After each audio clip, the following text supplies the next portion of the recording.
வரலைன்னா ஒரேதான் வாட்டி விதைக்கிறது, வந்தா ஊரைய புரட்டி எடுக்கிறது.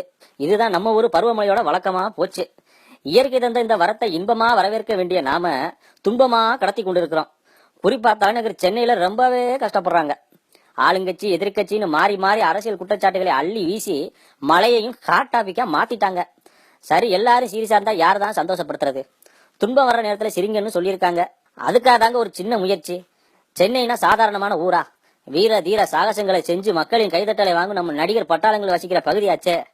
சரி, இந்த மழை வெள்ளத்தை அவர்களோட தொடர்பு படுத்தி கற்பனையா ஒரு காக்டெயில் அடிச்சு விட்டோம் பாருங்க.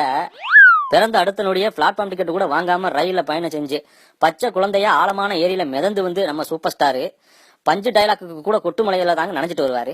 அவர் இருக்கிற ஊருக்கு எப்படி இந்த மழை வந்துச்சோ ஆண்டவனுக்கு தான் வெளிச்சம். அடுத்ததான் நம்ம உலகநாயகன்.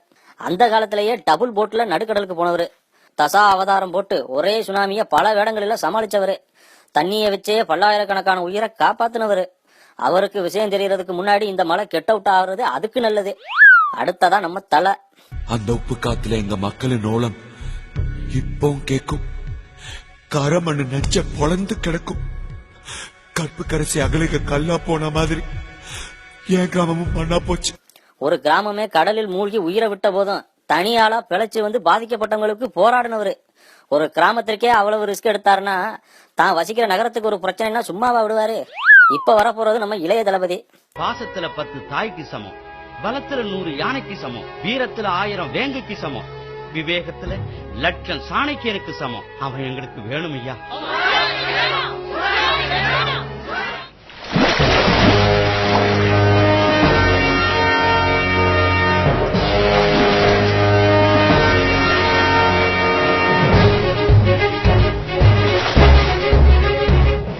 ஊரே அவரை கரையில தேடிட்டு இருந்தா ஒரு நாள் முழுக்க மூச்சு விடாம கடலுக்குள்ள இருந்து டால்பின் மாதிரி பாஞ்சு வந்து கரையில இருக்கிற மக்களை காப்பாத்துறவரு.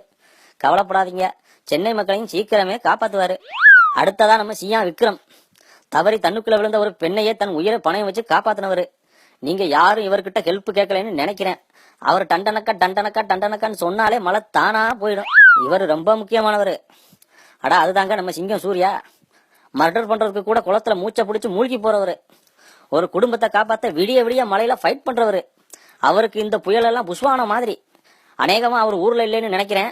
அதான் தைரியமா மழை சென்னைக்கு வந்திருக்கு. அடுத்ததான் நம்ம தனுஷ். அவர் எப்படிப்பட்டவர்னு நினைச்சீங்க? நாங்கெல்லாம் சுனாமிலேயே சும்மிங்க போடுறவங்க. அட உண்மைதாங்க. எல்லாரும் தூண்டில மீன் பிடிச்சோம்னா அவர் கடலுக்கு அடியில போய் தான் மீனை பிடிப்பாரு. தண்ணி எல்லாம் இவருக்கு தண்ணிப்பட்ட பாடு.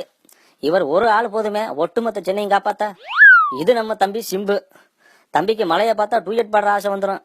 மத்தபடி மலையில மக்களை காப்பாத்தணும்னா முதல் தமிழனா வந்து நிப்பாப்ல. கடைசியா வர்றவரு நம்ம கார்த்தி.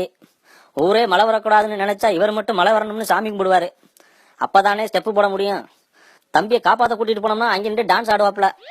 பேசாம ஒண்ணு பண்ணுங்க, தம்பி பாலிசியை நீங்க பின்பற்றி மலையில எல்லாரும் ஆடி பாடினோம்னா துன்பமெல்லாம் தூசா போயிரும்ல.